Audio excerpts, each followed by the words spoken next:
They had no right to take my daughter away from me. I want everyone that was involved in this to be punished to the fullest extent.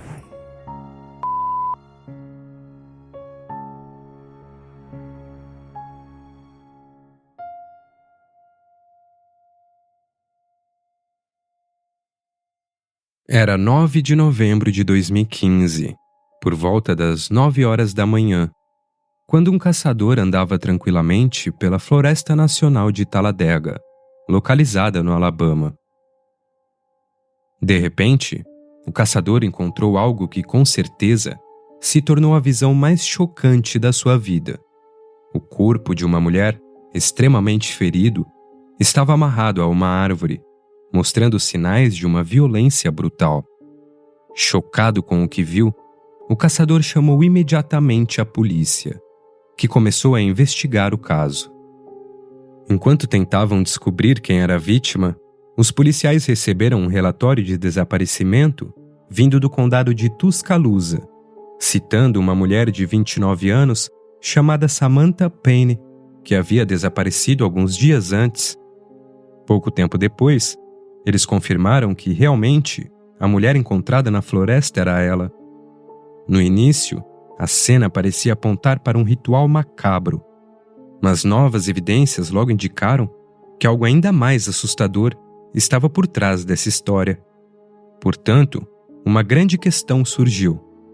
Samantha realmente foi vítima de um ritual? Ou havia um assassino sádico agindo nas sombras?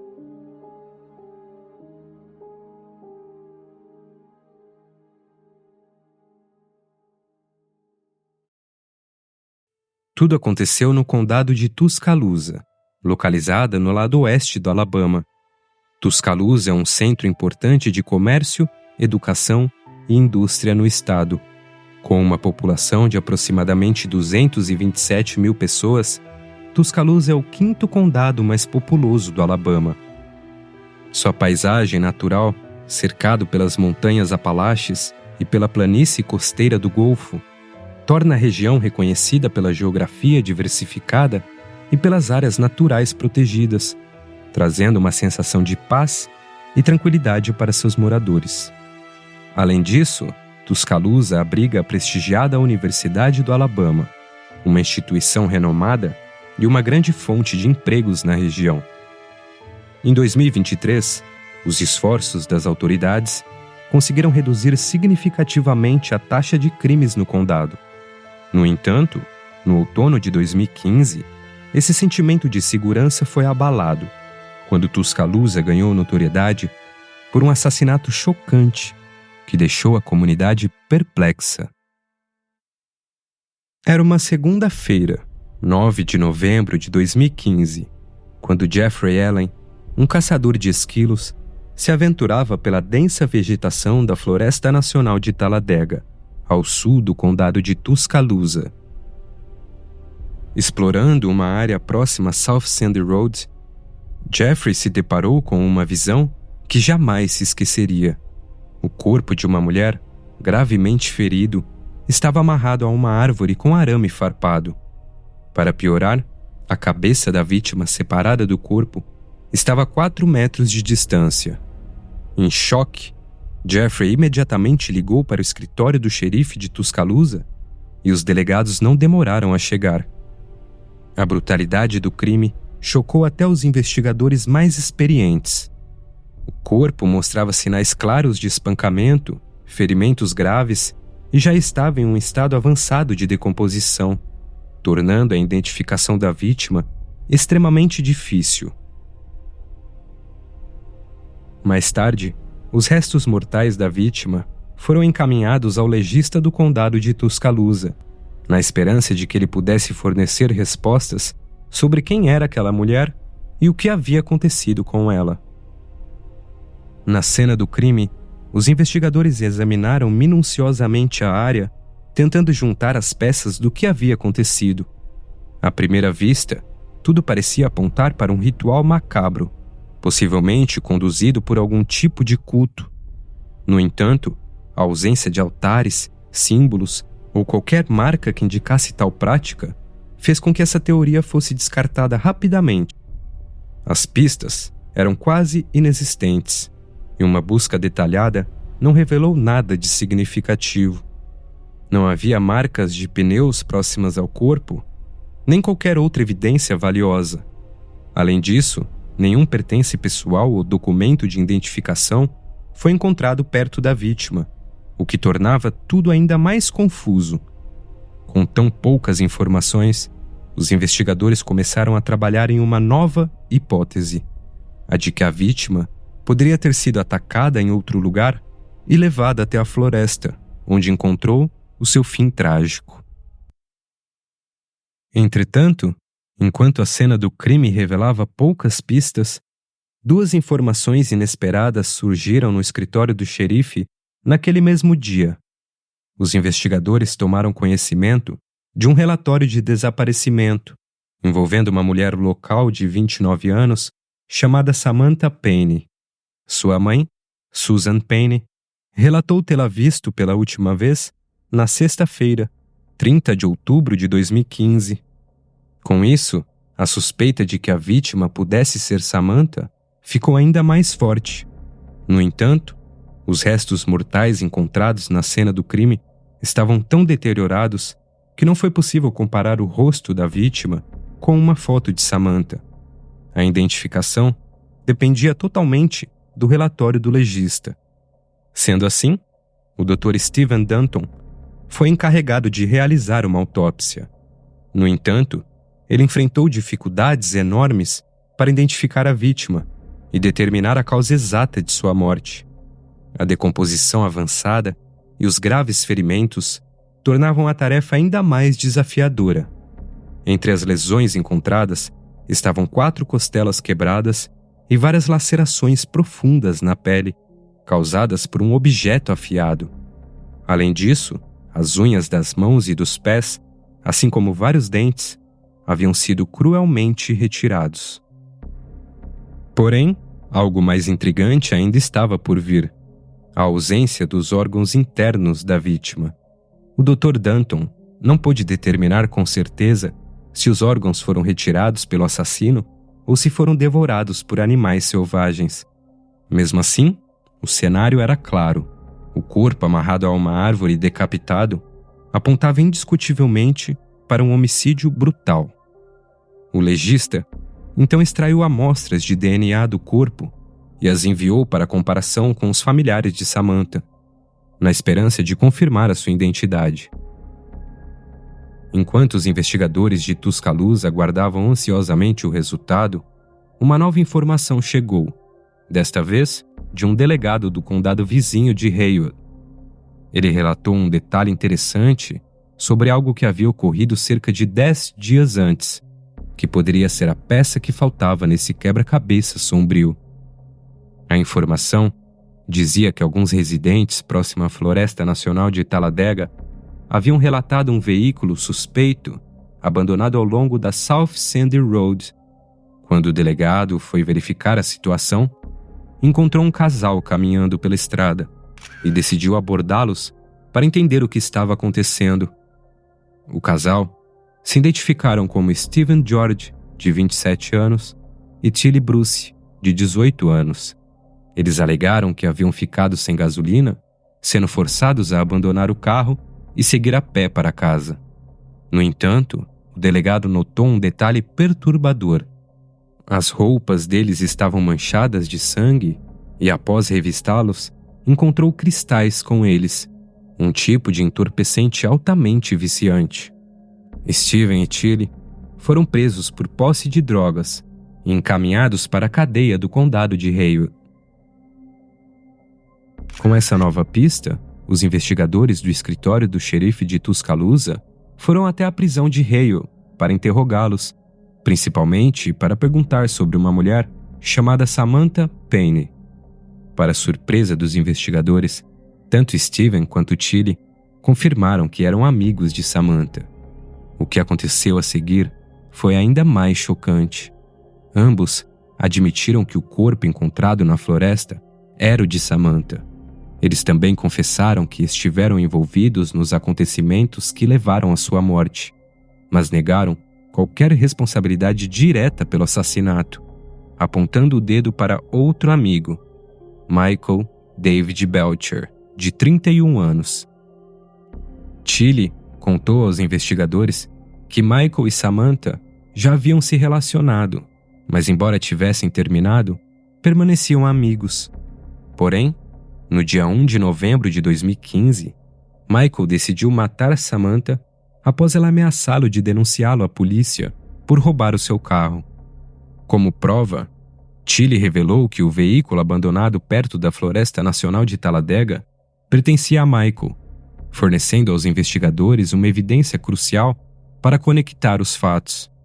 Ela também afirmou que tinha outras provas para sustentar as suas alegações. A declaração de Tilly ofereceu aos investigadores um ponto de partida, mas suas respostas enigmáticas sugeriam que havia algo ainda maior nessa história e que ela não havia revelado inicialmente. Com isso, os investigadores decidiram transferir Steven e Tilly para a prisão do condado de Tuscaloosa, onde foram formalmente acusados de assassinato capital e mantidos sob custódia sem direito à fiança, aguardando novos interrogatórios. O carro de Michael, apreendido no condado de Hale, também foi levado ao escritório do xerife de Tuscaloosa para uma análise ainda mais aprofundada. Ao verificarem o número de registro do veículo no sistema, os investigadores confirmaram que os suspeitos estavam dizendo a verdade. O carro realmente pertencia a Michael Belcher. Enquanto se preparavam para a difícil e dolorosa tarefa de informar a família de Samantha sobre sua trágica morte, os investigadores começaram a reunir mais informações sobre a vida dela, buscando entender como ela havia chegado até aquele desfecho sombrio. Samantha Christine Pay nasceu em 30 de outubro de 1986 no condado de Dallas, no Alabama. Ela cresceu com uma família amorosa, composta por seus pais Roy e Suzanne Pay, seus 2 irmãos Steve e Jonathan e sua irmã Katrina. Sua família sempre descreveu Samantha como uma pessoa bondosa e compassiva. She was really extra special.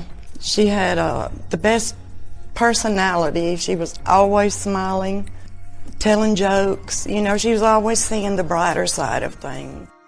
Durante os anos de faculdade, Samantha se dedicou intensamente, trabalhando em empregos de meio período para se sustentar, enquanto valorizava profundamente os seus amigos e demonstrava uma grande generosidade em pequenos gestos, como dar presentes ou oferecer carinho. No entanto, ao se aproximar dos 20 anos, Samantha começou a se envolver com más influências e, aos poucos, foi se entregando ao vício e entorpecentes. Apesar de uma luta incansável de seus pais para ajudá-la a superar essa batalha, Samantha parecia incapaz de se livrar desse vício.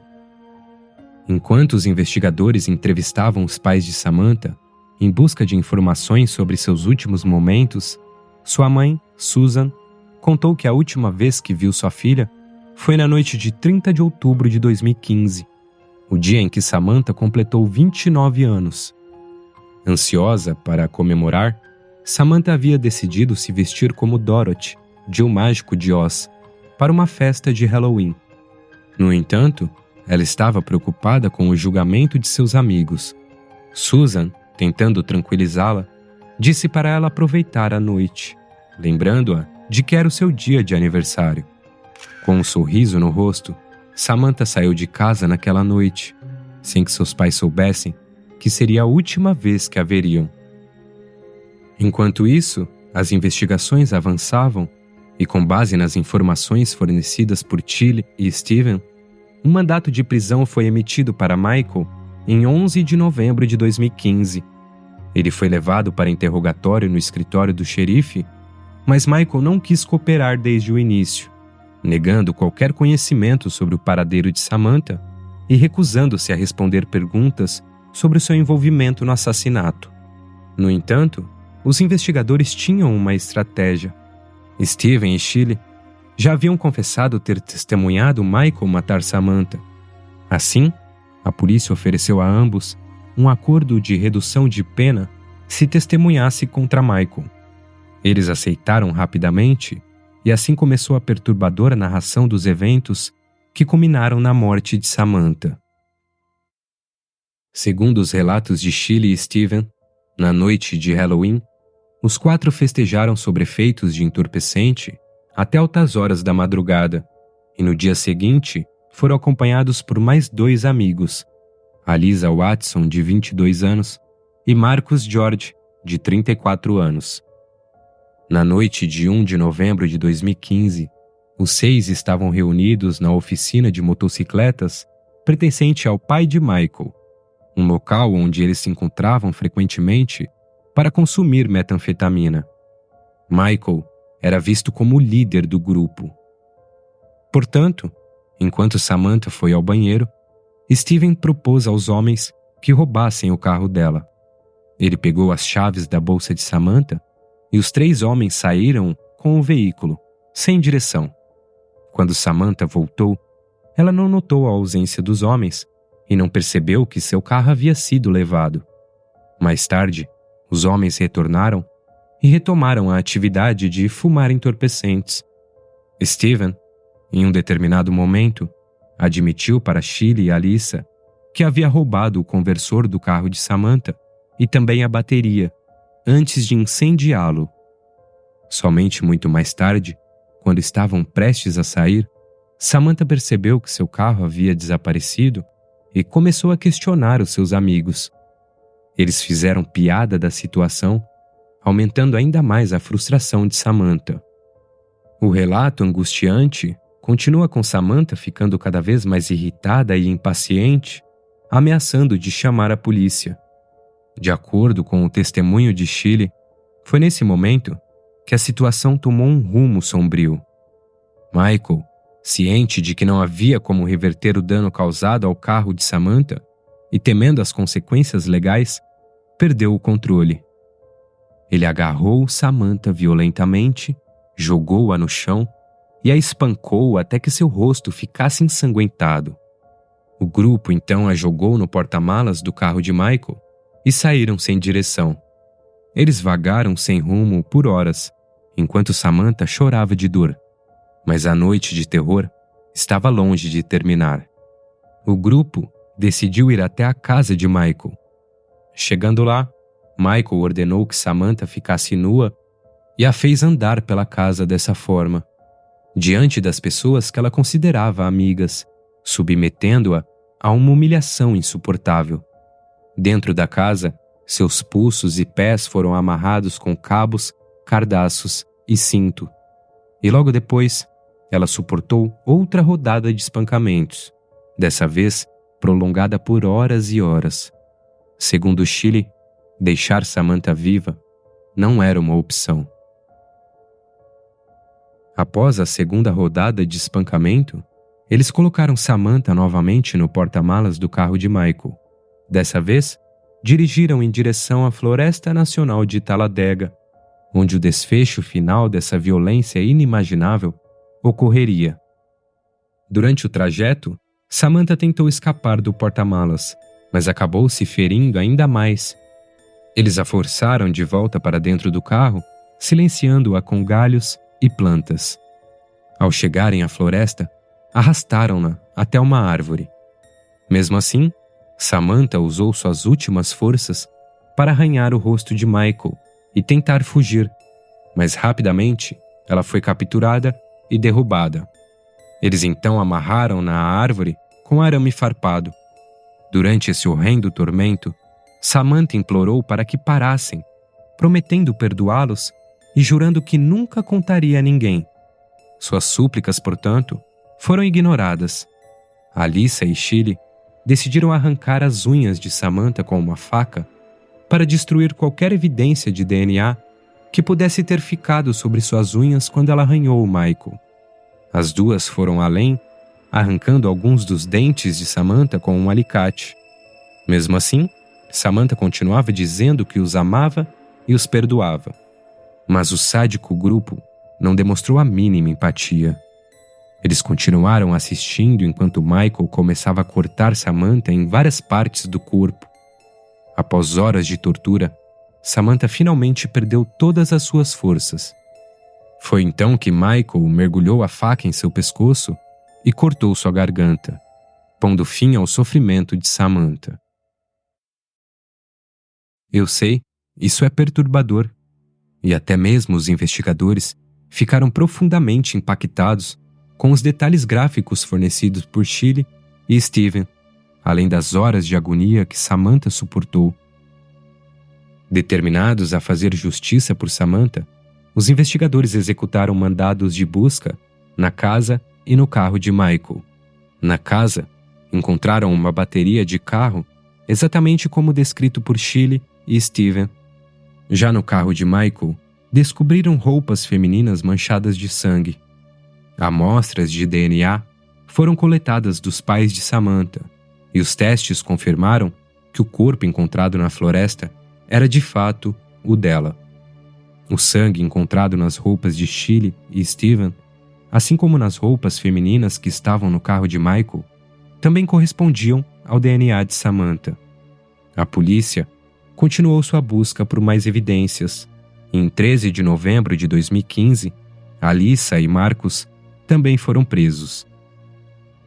As declarações de ambos coincidiram com as fornecidas por Shirley e Steven. Alyssa e Marcus foram acusados de sequestro em primeiro grau e detidos sob fiança de $60 mil cada. O carro incendiado de Samantha foi localizado sobre a ponte de Harrisburg, no condado de Bibb, conforme Steven havia indicado às autoridades. Com todas essas evidências e confissões, os investigadores interrogaram Michael novamente.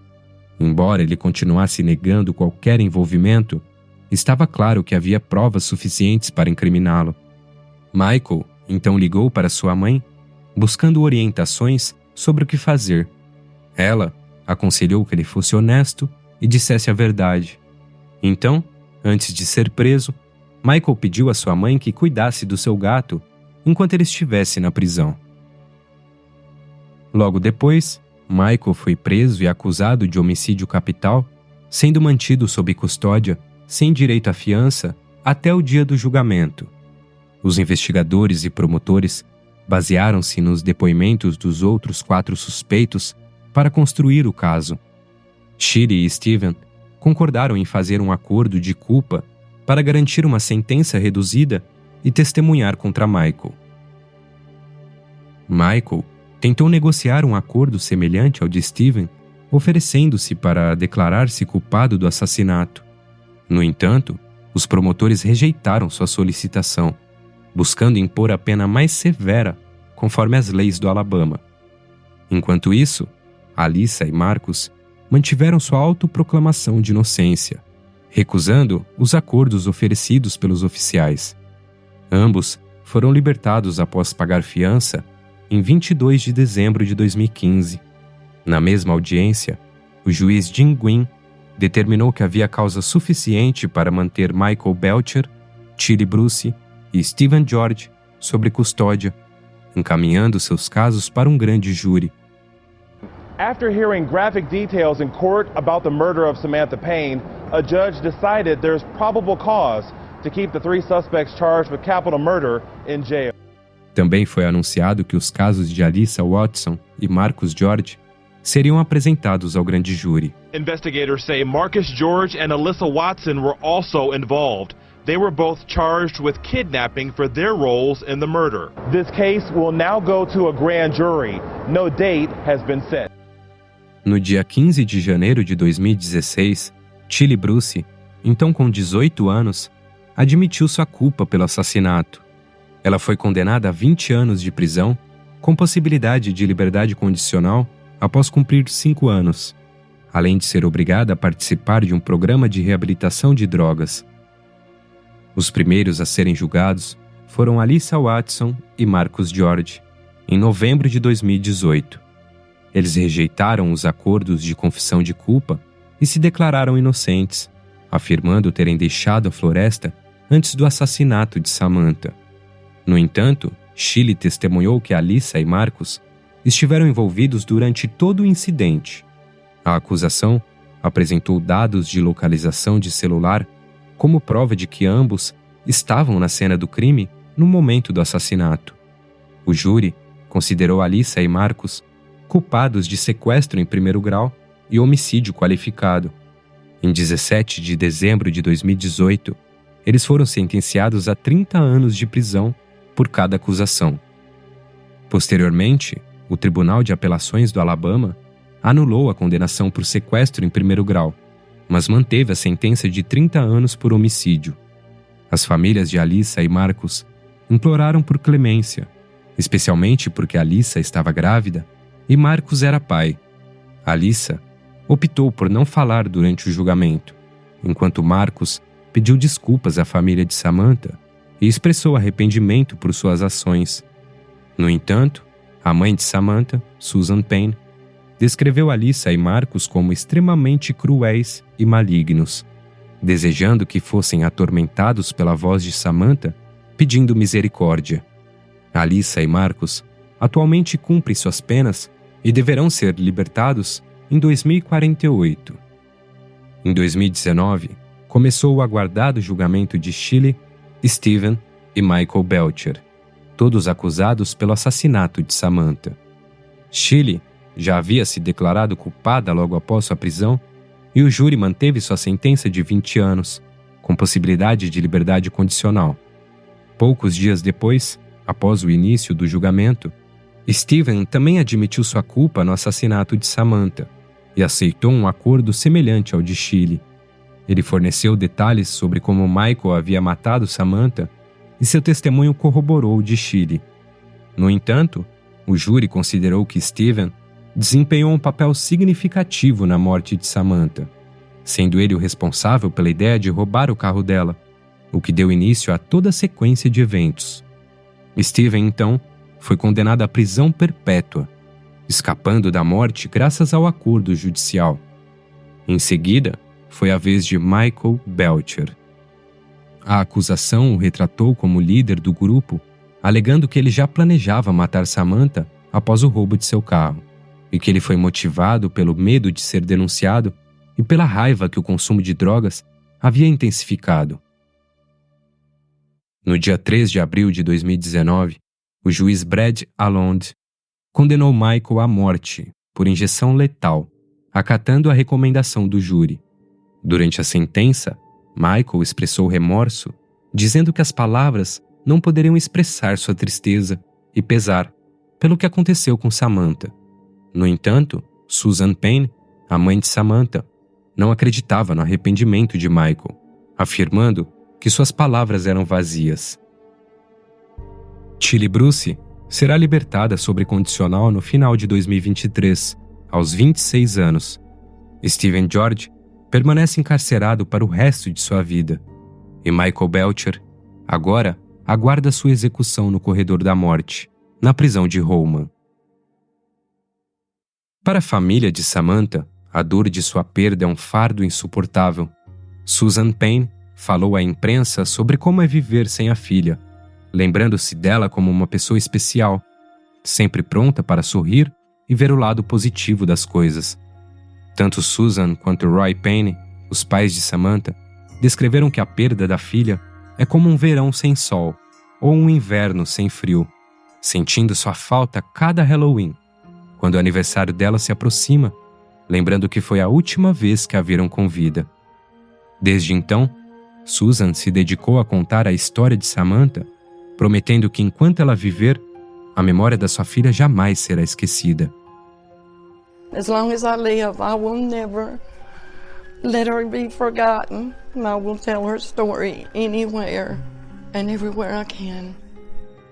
O caso de Samantha Payne se tornou um dos alertas sobre o perigo de confiar nas pessoas erradas.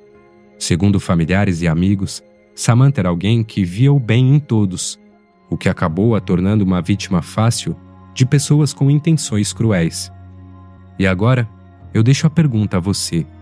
Você acredita que algum dos assassinos de Samantha realmente mostrou remorso? Deixe sua opinião nos comentários abaixo. E se achou essa história impactante, considere se inscrever no canal, curtir o vídeo e compartilhá-lo com outros que também se interessam por histórias de crimes reais. Eu vou ficando por aqui, até a próxima, e é isso.